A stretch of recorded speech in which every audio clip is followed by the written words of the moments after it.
그때 베드로가 나와 이르되 주여, 형제가 내게 죄를 범하면 몇 번이나 용서하여 주리이까? 7번까지 하오리이까? 예수께서 이르시되 내게 이르노니 7번을 70번까지라도 할지니라. 그러므로 천국은 그 종들과 결산하려 하던 어떤 임금과 같으니, 결산할 때 10,000달란트 빚진 자 하나를 데려오매 갚을 것이 없는지라. 주인이 명하여 그 몸과 아내와 자식들과 모든 소유를 다 팔아 갚게 하라 하니, 그 종이 엎드려 절하며 이르되 내게 참으소서, 다 갚으리이다 하거늘 그 종의 주인이 불쌍히 여겨 놓아보내며 그 빚을 탕감하여 주었더니, 그 종이 나가서 자기에게 100데나리온 빚진 동료 한 사람을 만나 붙들어 목을 잡고 이르되 빚을 갚으라 하매, 그 동료가 엎드려 간구하여 이르되 나에게 참아 주소서, 갚으리이다 하되 허락하지 아니하고 이에 가서 그가 빚을 갚도록 옥에 가두거늘 그 동료들이 그것을 보고 몹시 딱하게 여겨 주인에게 가서 그 일을 다 알리니, 이에 주인이 그를 불러다가 말하되 악한 종아, 내가 빌기에 내가 네 빚을 전부 탕감하여 주었거늘 내가 너를 불쌍히 여김과 같이 너도 내 동료를 불쌍히 여김이 마땅하지 아니하냐 하고, 주인이 노하여 그 빚을 다 갚도록 그를 옥졸들에게 넘기니라. 너희가 각각 마음으로부터 형제를 용서하지 아니하면 나의 하늘 아버지께서도 너에게 이와 같이 하시리라. 아멘. 지난주에 이어서 우리가 용서에 대해서 우리 하나 주님의 그 기도를 묵상하고 있습니다. 잠깐 지난주의 것을 복습을 하면, 용서를 위해서 우리가 전제해야 될 것들이 있다는 거죠. 첫 번째는 누군가 나에게 아픔을 준 사람을 용서한다는 것은 어려운 것이다. 우리가 쉽게 용서를 한다고 해서 이게 말이 쉬운 거지, 용서의 행위, 그것은 어려운 것이다. 나도 어렵고 너도 어렵다라는 거예요. 그걸 우리가 전제해야 합니다. 두 번째는 용서는 하나님을 위해서가 아니라 나를 위해서 하는 것이다 라는 거예요. 우리가 우리에게 잘못한 사람을 용서해 준 것 같이 우리의 죄를 용서하여 주옵시고, 이 말에는 하나님으로부터 용서가 시작되는 것이 아니라 우리로부터 용서의 기쁨으로 하나님께 나아간다, 이런 의미가 담겨져 있다는 거죠. 나를 위해서라 하면 용서라는 것은 나를 자유하게 한다는 거예요. 과거에 매여 있는 나를 그 과거로부터 자유롭게 하려는 의지이며 결단이 용서라는 거예요. 그래서 용서는 나의 선택인 거예요. 내가 나를 과거의 아픔과 단절시키는 것, 과거의 아픔의 그 감정과 생각으로부터 벗어나게 만드는 것이라. 그러니까 선택은 내가 하는 거라는 거죠. 나에게 미안하다라는 말을 하지 않더라도 그 사람이 미안하다 한마디만 하면 이 마음에 이 뭉친 것이 풀릴 텐데, 이 말이 아니라 그냥 미안하다는 말을 하지 않더라도 나 스스로 그 아픔에서 벗어나는 선택을 내가 할 수 있다. 그래서 더 이상 과거에 매어 살지 않는 나, 자유로운 나, 나를 위해서 우리는 용서를 한다는 거죠. 그리고 그런 과정에서 용서는 나를 성숙하게 만든다라는 거예요. 그걸 우리가 늘 잊지 말아요. 그리고 세 번째는 오늘 나눌 말씀인데, 용서는 은혜를 더욱 은혜답게 한다 하는 거예요. 오늘 말씀에 보면 베드로가 예수님께 찾아와서 얘기를 합니다. 형제가 내게 죄를 범하고 용서를 구하면 내가 몇 번이나 용서해 줘야 합니까? 7번 하면 되겠습니까? 그러니까 예수님께서 7번에 70번까지라도 그렇게 해라. 이렇게 말씀을 하시는 거예요. 그리고 이제 오늘 비유를 말씀하시는 거죠. 어떤 종에게 10,000달란트 빚진 사람이 있었어요. 주인이 어느 날 그 사람을 불러서 계산하자, 갚아라. 만 달란트가 얼마인지 아십니까? 한 달란트가 6,000데나리온이라고 그래요. 한 데나리온은 노동자 하루 품삯과 같아요. 그냥 뭐 요즘 제가 얼마인지 잘 모르는데 그냥 한 10만 원만 잡고 계산을 하자는 거예요. 하루 일당이 10만 원이다. 그러면 시급이 10,000원이다. 그러면 10시간 일하는 거죠. 그래서 하루 일당이 10만 원이다. 그러면 6,000데나리온이라는 것은 얼마예요? 한 6억 정도 되는 거예요. 그게 한 달란트. 근데 1만 달란트라는 것은 거기에다가 또 곱하기 만을 해야 되는 거예요. 그러니까는 약 6조에 해당되는 빚을 이 사람이 진 거예요. 그냥 숫자니까는 감이 잘 안 오시죠? 예. 엄청나게 많은 빚을 진 거예요. 근데 이 사람이 사정하니까 주인이 딱한 거야. 그래서 탕감해 주었다 그랬어요. 주인 집을 나서서 보니까 나한테 100데나리온 빚진 사람이 지나가는 거예요. 종이 잡았어요. 갚아라. 100데나리온은 그럼 얼마가 될까요? 약 1,000만 원 정도? 6조 빚을 탕감받은 사람이 1,000만 원 빚진 사람을 탕감을 안 해준다. 이걸 뭐라 그래요? 도둑놈 같은 놈이라.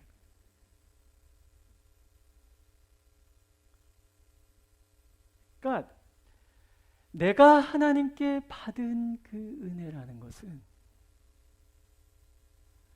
감히 계산할 수 없이 큰 것이 되고, 내가 남에게 베푸는 그 용서의 은혜라는 것은 하나님께 내가 받은 은혜에 비해서는 참으로 작은 것. 1,000만 원 작은 거 아니에요. 큰 거예요. 그죠?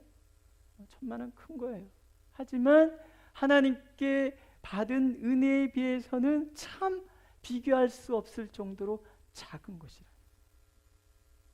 그 일반 달란트 빚진 자가 100데나리온 빚진 사람을 용서해 주지 못한 이유, 아마도 그 실감이 안 났을 거라는 거예요. 내가 지금 빚이 너무 큰데 이걸 탕감받았다는 게 사실은 실감이 안 나고, 또 이 주인이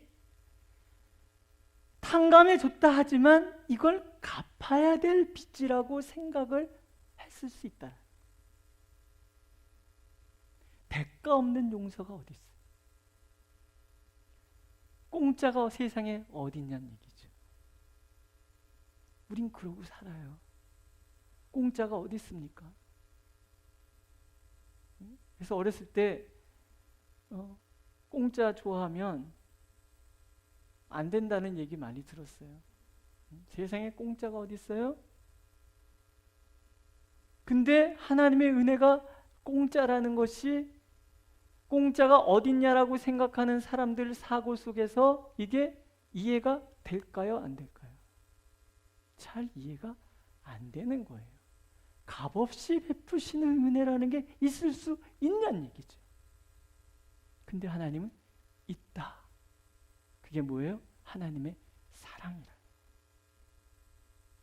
그러니까 정확하게 이 종은 하나님의 은혜를 잘 몰랐다는 거예요. 실감을 못하고 살아간다.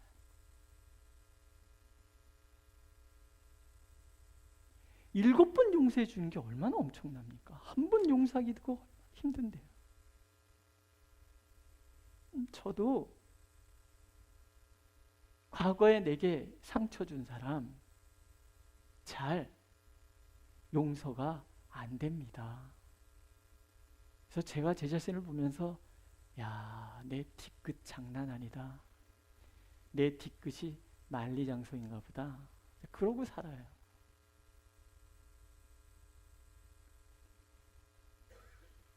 우리가 용서에 대해서 얘기할 때 우리가 가져야 될 첫 번째는 그 하나님께 받은 은혜는 감히 내가 헤아릴 수 없을 만큼 큰 것이라는 것을 우리가 알아야 된다.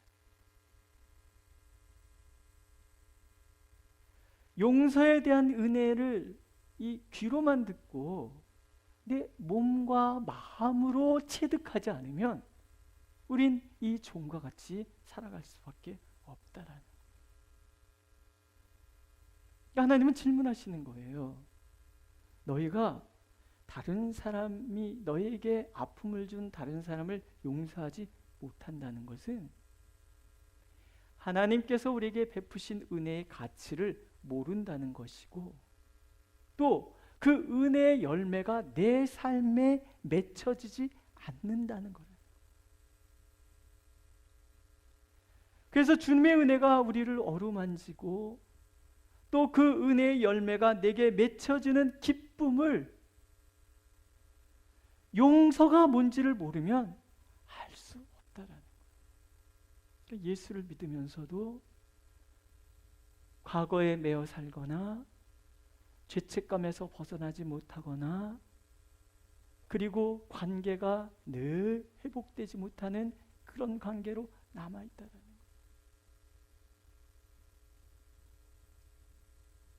어떻게 남자분들 되게 경건해 보이셔서 제가 이런 얘기가 조심스러운데, 전에 혹시 술 드셔보신 적 있습니까? 술꾼들은요 난리치고 싸워도요 술 한 잔 마시면은 끝냅니다. 제가 그 전에 피아노 조율사 할 때 전화 한번 말씀드렸나요? 그 피아노 조율사 할 때 저희 그 운반하는 그 아저씨하고 우리 그 피아노 조율사 부장님하고 싸웠어. 왜 싸웠는지는 저는 잘 모르겠어요. 근데 제가 조율하러 나갔다 들어오니까 두 사람이 얼굴도 안 쳐다보고 있어요. 근데 누가 기사 중에 하나가 얘기했는데 엄청 싸웠대. 막 이 새끼 저 새끼 막 멱살 잡고 세상 끝날 것 같이 그러고 싸웠대요. 그런가 보다. 분위기가 좀 냉했어요. 그랬는데 한 3일 뒤에 전화가 온 거예요. 좀 데려가라고, 니네 부장님 좀. 그랬더니 둘이 이제 화해주를 마신 거예요. 대리점 뒷동네 가서 얼마나 마셨는지 이 부장님 모시고 가는데 가다가 몇 번씩 토해가지고 제 옷이 말이 아니었어요. 그런가 보다. 근데 그 다음날 세상에나 언제 싸우냐는 듯이 그러고 잘 지내요. 그래서 제가 그걸 보면서 느낀 게 뭐냐면, 예수 믿는 사람들은 뒤끝이 만리장성이에요. 술꾼들은 3일이면 끝나. 그럼 누가 통이 큰 거예요? 그래서 제가 그랬어요. 술꾼만도 못한 이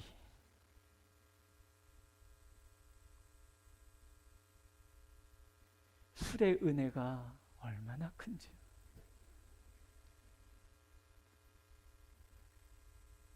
여러분, 하나님께서 우리에게 베푸신 사랑의 은혜는 술과 비교가 됩니까?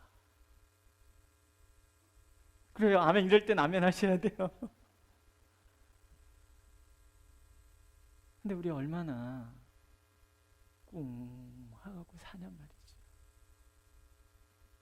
교회 성도들끼리 한번 마음 상하면요 목사 참 곤란해집니다. 누구한테 와서 일르세요? 목사한테 와서 일러요. 한 번은 한 사람 편 들어줬다가 저 쫓겨날 뻔했어요. 그래서 그것 때문에 어떤 어르신한테 물어봤더니, 정 목사, 교회에서 싸울 때는 가만히 있는 거야. 가만히 있어. 그래서 그때부터 알았어요. 아무 편도 들지 말고 가만히 있는. 네, 그러세요. 해결이 안 돼요. 해결이. 슬프지 않아요? 우리가 하나님의 은혜를 안다는 것은요, 주님의 은혜를 안다는 것은요, 내가 오늘 겪는 모든 어떤 관계의 갈등을 뛰어넘고도 남는 너무나 풍성한 은혜라는 거죠. 하나님이 얘기하시잖아요. 너희가 사람의 과실을 용서하면 너희 천부께서도 너희 과실을 용서하시려니와 너희가 사람의 과실을 용서하지 아니하면 너희 아버지께서도 너희 과실을 용서하지 아니하시리라. 이게 굉장히 심각한 문제가 되는 거예요. 내가 꿍 하고 있으면 하나님도 나한테 꿍 하고 계신다는 거예요. 이거 털어버려야 된단 말이죠. 그러고 해서 내 꿍한 것들을 먼저 내려놔야 된다.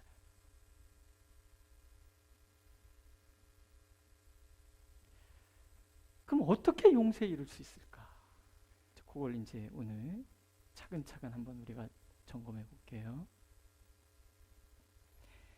먼저 내가 용서를 하기 위해서는요, 내가 미안하다고 말할 수 있는 사람이 되어야 된다라는, 이게 제일 중요해요. 나도 누군가에게 용서를 받아야 되는 사람이라는 것을 내가 알아야 된다.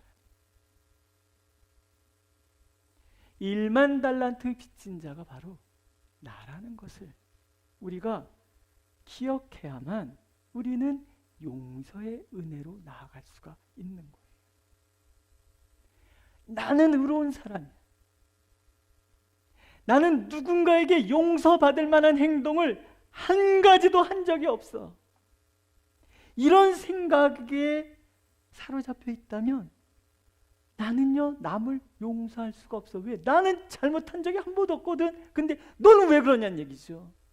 용서할 수 없는 거예요. 바리새인들이 그렇게 행동을 했단 말이죠. 누가복음 18장에 보면 바리새인의 기도 내용이 나오거든요. 따로 기도하여 가로되, 따로 기도하는 거. 이 사람들은 스스로 의롭다고 생각하기 때문에 다른 사람하고 같이 상종을 안 해. 따로 서서, 다른 사람들 기도할 때 따로 서서, 뭔가 그래야지 좀 도드라져 보일 거 아니겠습니까? 이렇게 기도하니까, 하나님이여, 나는 다른 사람들, 곧 토색, 불의, 간음을 하는 자들과 같이 아니하고 이 세리와도 같이 아니함을 감사하나이다. 나는 일에 2번씩 금식하고 또 소득의 11조를 드리나이다.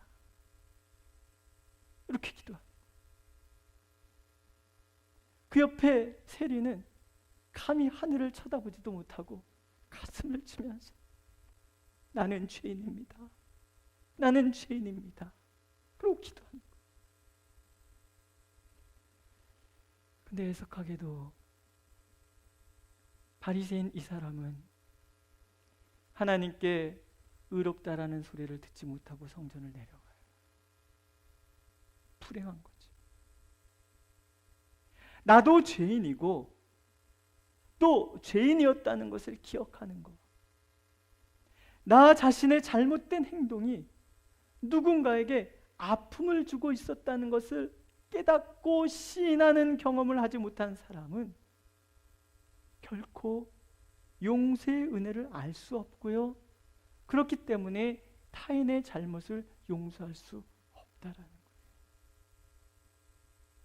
나도 은혜가 필요한 사람이라는 것을 아는 데서부터 용서가 시작이 된다는 거죠.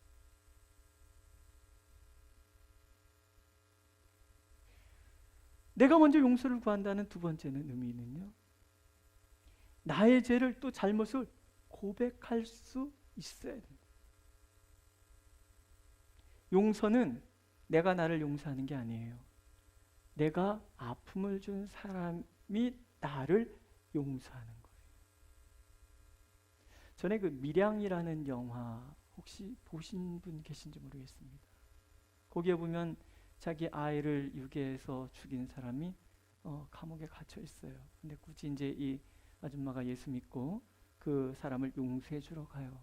근데 그 사람이 얼굴이 호호해갖고 앉아있는 거예요. 어떻게 된 거냐고 이제 물어보니까 나는 하나님께 용서받았다. 그 아줌마도 너무 마음 끓이지 말고 예수 잘 믿고 행복하게 살아, 뭐 이런 투로 얘기를 하는 거예요. 그 아줌마가 돌아버려요. 내가 용서해 주지 않았는데 누가 도대체 용서하냐는 얘기죠.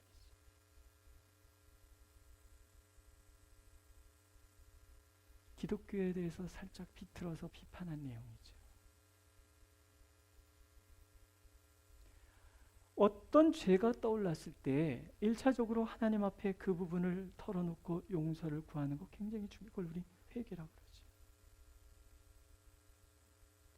근데 그 용서에 대한 거, 하나님과의 관계에서 잘못한 거, 사람과의 관계에서 일어난 것들에 대해서 하나님께 회개를 했다 그러면 반드시 2차적인 행동을 해야 돼. 그게 뭐예요? 사과예요. 우리가 잘못했다고 고백하는 것이 하나님을 향한 것은 회개고요, 사람을 향해서는 사과가 되는 거예요. 그 사람에게 찾아가서 미안하다 고백할 수 있어야 된다. 그러나 이 사과라는 것은요, 말로만 미안하다고 얘기해서는 안 돼요.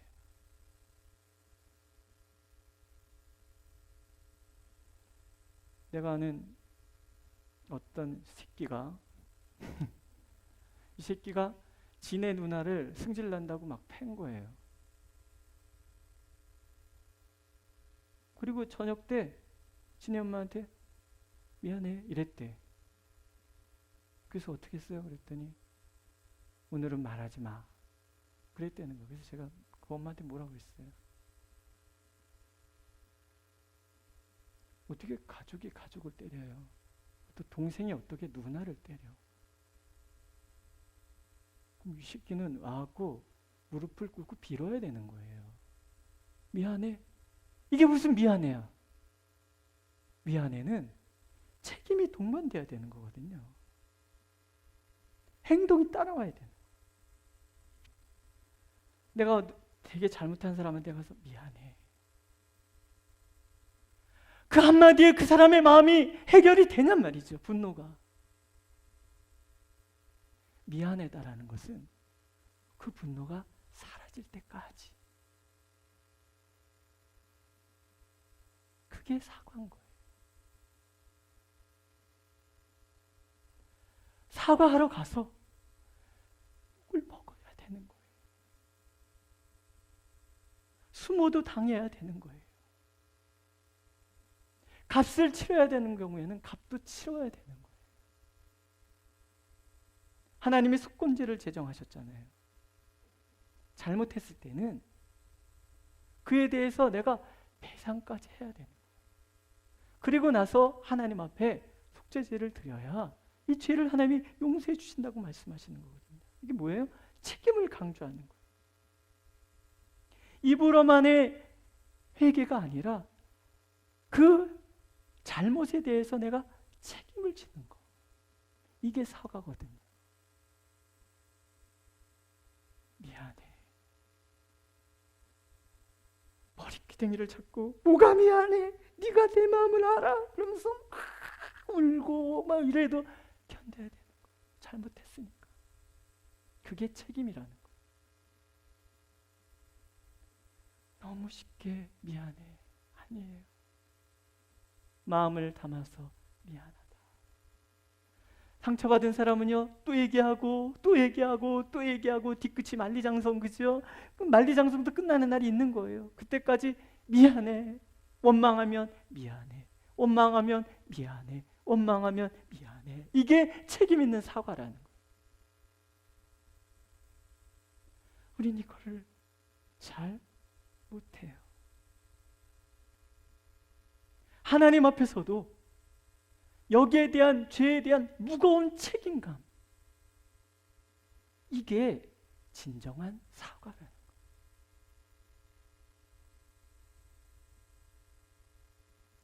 또 잘못을 인정한다는 것은요, 동일한 잘못을 범해서는 안 된다는 거예요. 내가 누군가에게 어떤 아픔을 줬다 하면 더 이상 그걸 하면 안 되는 거예요.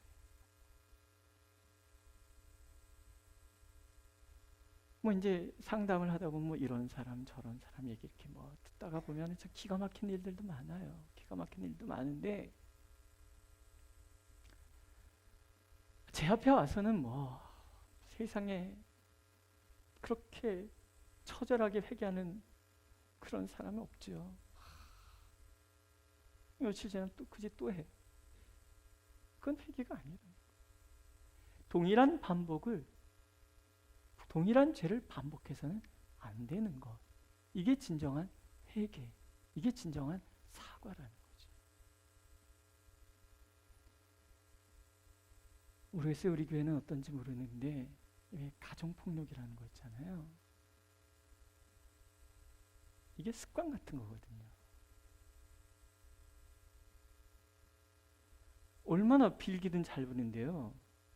그렇게 얻어터지고 사는 그 아줌마들 얘기를 이렇게 듣다가 보면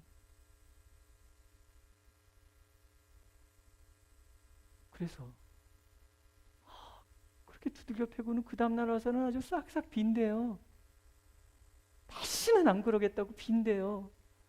그래서 그런가 보다 하면은 일주일 뒤에 와서 또 그 짓하고, 짓이라 그러면 완전히 지랄하고, 또 지랄하고 또 지랄하고.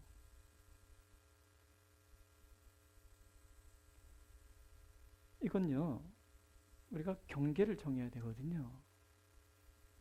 그럴 땐 단호하게 제재를 가해야 되는 거예요. 그래서 다시는 그런 행동을 하지 않도록. 그러니까 내가 감정적으로 그런 것들을 경계를 허용하다가 보면, 경계가 무너지다 보면 내가 휘둘리게 되는 거거든요. 어떤 부분에서 내가 의지를 가지고 그것을 침범하지 못하도록 선을 정해줄 필요가 있는 거예요. 아까 말한 그 새끼 쫓아내라 그랬어요. 무릎 꿇고 와서 누나한테 잘못 빌고 다시는 엄마 그러지 않겠다고 빌기 전에는 집에 들여보내지 말라고 그랬어요. 그럼 굉장히 단호해야 되는 부분이 있는 거예요. 왜냐하면 한 번이 아니라 전에도 그 짓을 했었거든. 그래서 제가 그렇게 얘기를 했어요. 제 아내가 당신 되게 세다. 예, 우리가요, 회개 미안하다 얘기는요, 다시는 그 일을 하지 않겠다는 결심이 서야 되는 거예요. 이게 사과거든요. 다윗 보세요. 밧세바 사건을 범하고 나서 하나님 앞에 기도하는 내용들, 구구절절히 내가 탄식함으로 궁핍하여 밤마다 눈물로 내 침상을 띄우며 내 요를 적시나이다. 거짓된 눈물이 아닌 거예요. 이거는 밤마다 얼마나 하나님 앞에 회개를 했으면 침상을 적시고 베개를 적시겠냐는 얘기죠. 또 다른 시에는 내가 토설치 아니할 때 종일 신음함으로 내 뼈가 새하였도다. 주의 손이 주야로 나를 누르시오니 내 진액이 화하여 여름가물에 마름같이 되었나이다. 이건 죄책감에 대한, 그의 죄에 대해서 아주 심각하게 고민하고 심각하게 생각해서 뼈가 마를 정도로 그 부분에 대해서 잘못했다고 하나님 앞에 입에 인정하고 고백하는 거예요. 그 마음으로 내가 잘못한 사람에게 용서를 구하는 거예요. 미안해서. 그리고 나를 주 앞에서 쫓아내지 마시며 주의 성신을 내게서 거두지 마소서. 하나님이 나를 버릴지도 모른다는 그런 두려움으로 죄의 문제를 다루고 있는 거예요. 그러니까 용서의 전제는요, 내가 사과를 할 수 있는 사람이 되는 거예요. 탄식, 눈물, 뼈가 새하는 그 고통, 그걸 내가 느껴야 되는 거예요. 버림받을 수밖에 없다는 그런 고통의 눈물을 내가 겪어야 다시는 그 죄를 범하지 않는 거거든요. 그러니까 용서의 대전제는요, 내가 사과할 수 있는 사람이 되는 거예요. 미안하다.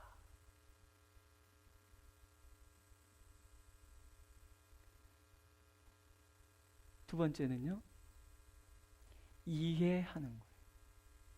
따라해보세요. 이해하라.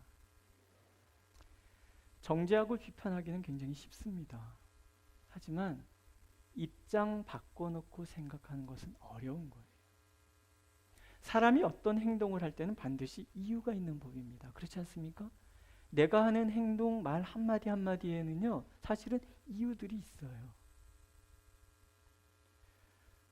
우리가 그렇기 때문에 그 행동의 이면에 담겨 있는 감정, 이유들을 이해할 수만 있다면요, 우리는 충분히 용서해 줄 수 있어요. 예의 없이 굴고 불순하고 성질 잘 내는 사람이 있다면 그는 아마도 고민 중에 있던가 깊은 슬픔에 잠겨 있던가 그럴 수 있다는 거예요. 제가 상담하던 어떤 분은요, 그러니까 알코올 중독까지는 안 갔는데 알코올 의존도가 너무 높아요. 그걸 중독이라 그러겠죠. 아주 중증은 아니지만 술만 먹으면은 한번 먹기 시작하면 이틀 계속 마시고, 그리고 나서 길바닥에서 자. 그러니까 그 아내분이 저한테 심각하게 좀 상담 좀 해달라고. 그래서 제가 불렀어요. 그래갖고 이제 12회 상담을 이렇게 쭉 진행해 가는데 뭐 여러 얘기를 이제 막 듣는 거죠. 그러니까 왜 술을 의존하게 됐는지를 찾아보는 거죠. 내려가다 보니까는 어머니에게 도착을 했어요. 어머니가 돌아가신 거야. 그 어머니는 자기가 벨나게 살았는데 다 받아주는 엄마였었어. 근데 엄마가 되게 아프셔서 병원에 입원해 계신 동안에 기말 시험을 보려고 와서 시험을 보러 올라오는 그날 어머니가 돌아가신 거야. 그까지 시험이 뭐라고 엄마 돌아가시는 거 뼈저리도 지키지 못했어. 이런 자책감이 막 있는 거예요. 그때부터 술을 마시기 시작했대요. 그래서 제가 물어봤어요. 그럼 술을 왜 마시냐고. 술은요, 자기를 다 받아준대. 못난 자기를 다 받아준대. 그러니까 술이 그 사람에게는 누구인 거예요? 어머니인 거예요. 자기를 다 받아줬던 어머니. 그러니까 술은 자기를 다 받아주는 거예요. 그러니까 자신이 못났다고 생각할 때, 뭔가 잘못했을 때 술을 마시기 시작해요. 술이 어머니군요. 그랬군요. 그럼 이제 어머님과의 그 애도의 시간이 아직 그 슬픔이 다 해소가 안 됐고, 어머니와 이제 분리가 아직 안 된 거예요. 그래서 그렇게 그런 거예요. 새어머니에 대해서 분노는 또 얼마나 많은지. 그러니까 분리가 안 됐으니까. 이제 제가 그만두고 이제 이렇게 오늘하고 12회차 좀 더 넣어서 한 반년 가까이 이렇게 하다가 이제 그러고서는 이제 멈췄는데, 아직도 술이 취하면 저한테 전화가 와요.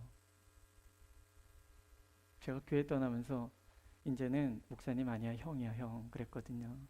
이게 같이 성도와 목사로 만날 때나 목사지, 집 나가면은, 교회 나가면은 나 형이지요. 뭐 가끔 전화, 형 나 놀러 가도 돼요? 와, 한 번도 안 해. 우리가요, 드러난 어떤 감정 이면에 깔려있는 그 밑바닥에는 2차 감정이라고 그래요. 그런 거 있잖아요. 막 성질 부릴 때 보면은 어떤 분이 참 그런 굉장히 따뜻한 분인데 피곤해서 그래요. 요새 스트레스를 많이 받아서 그래요. 그러니까 분노하는 것에 대해서 가타부터 얘기하지 않고 스트레스 받아서 그래요. 그게 뭐예요? 이해해 준다는 거거든요. 그러니까 내 행동이 모든 것에 말과 행동에 이유가 있듯이, 누군가가 그렇게 행동했을 때 그것이 나한테 모진 상처가 되기는 했지만, 그러나 그렇게 행동할 수밖에 없었던 그 사람의 이면을 이해한다면 우리는 용서할 수 있게 되더라는 거죠. 이걸 살펴보는 거예요. 그럴 수밖에 없었겠구나. 따라해 보세요. 그럴 수밖에 없었겠구나. 그 다음에 세 번째는, 용서한다는 것은요, 잊어버리는 거예요. 여러분, 잘 잊는 것이 은혜입니다. 저는요, 제가 설교하는 것을 잘 잊어버리시는 성도님들이 너무 좋아요. 예화는 기가 막히게 기억하세요. 그래서 저는 똑같은 설교에서 예화만 바꿔서 해요. 근데 기가 막히게 처음 듣는 것 같이 들어주시는 분들이 계세요. 사랑합니다. 얼마나 좋은지. 근데요, 어떤 선생님이 이런 얘기를, 자기 건망증이 너무 심해서 안경을 벗으면 어디다 벗어났는지를 기억이 도대체 안 난다는 거예요. 그래서 안 잊어버리려고 안경을 벗어서 늘 옆에 둔대요. 근데 옆에 둔 걸 잊어버리고 안경을 부숴 먹는다는 거예요. 나는 건망증이 왜 이럴까요? 뭐 이런 얘기를 해요. 근데 이런 얘기가 있습니다. 용서는 위대한 것이지만 잊는다는 것은 숭고한 것입니다. 잊어버려줘. 용서한다는 말은요, 잊어버린다.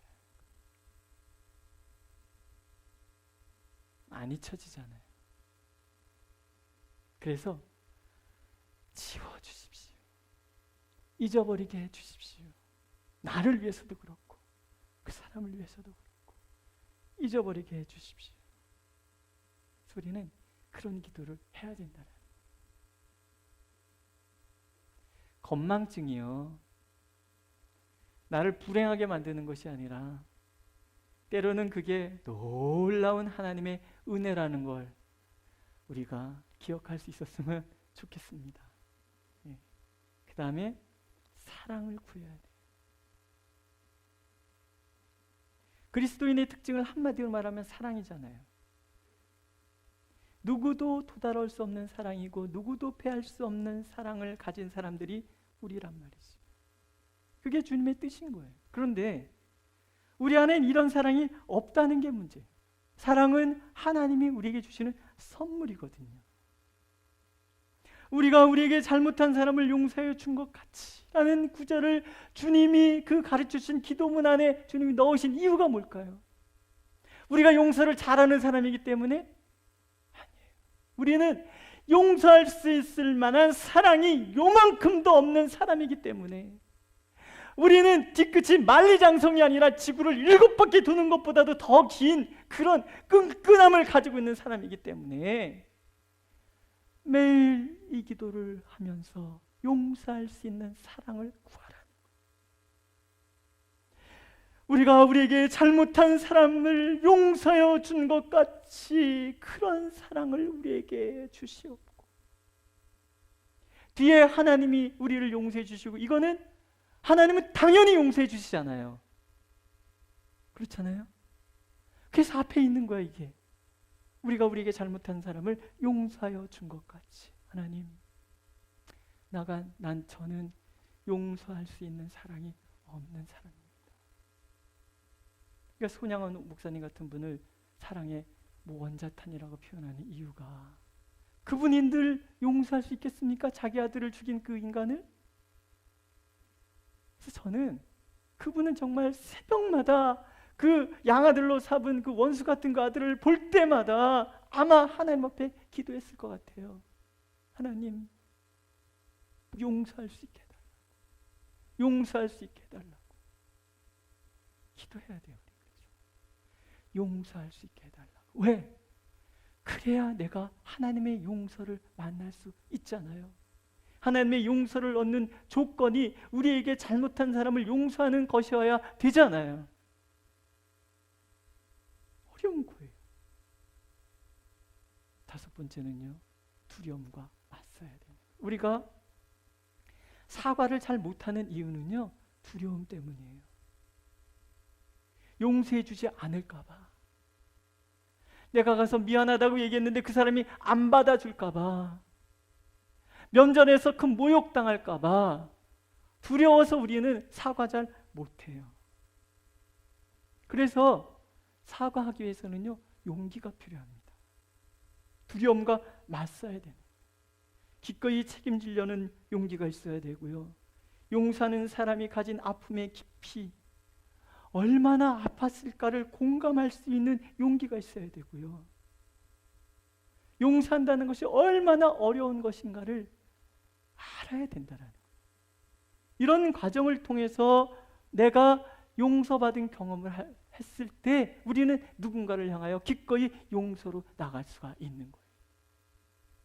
그러니까 집안에서 부모님들한테 사랑받는다는 거, 그 따뜻하고 자애로운 부모님과 살아가다는 것은요, 나를 굉장히 건강하게 하는 거예요. 내가 잘못했다고 말할 때 괜찮다고 용서해 주시는, 그것도 뭐 경계 없이 아무거나 다 용서가 아니라 어느 선을 넘어서 야단을 치지만 그러나 잘못했다고 용서를 구할 때 언제든지 받아주는 그런 그 분위기에서 자랐다면 이 사람은 기꺼이 용서할 수 있는 사람이 되는 거예요.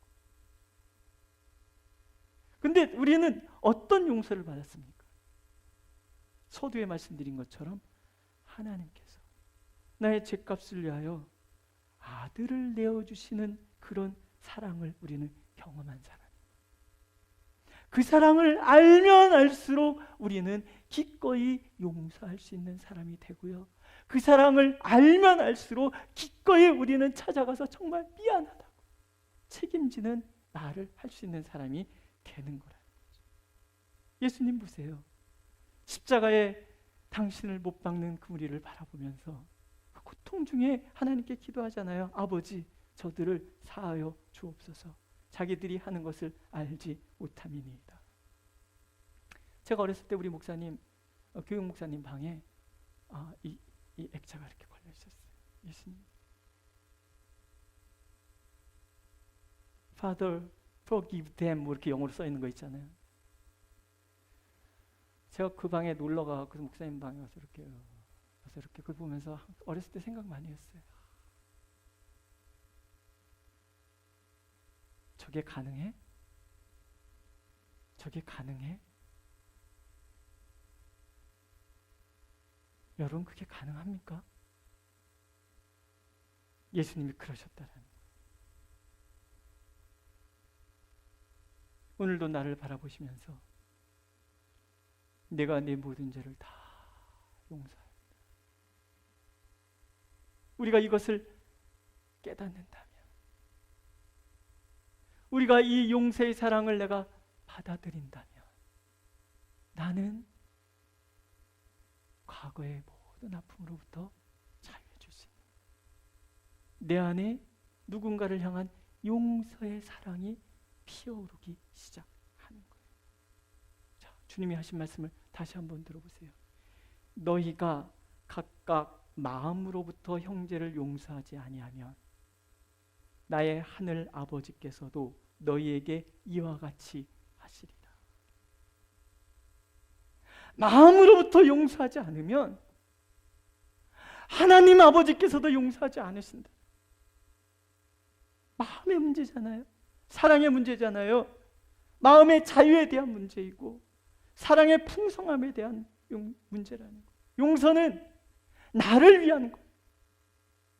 더 이상 과거에 매여 살지 않겠다는 주도적인 내가 되기 위한 결단이라는 거예요.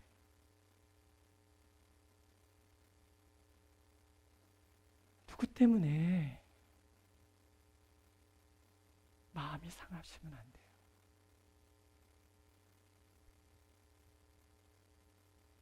누구 때문에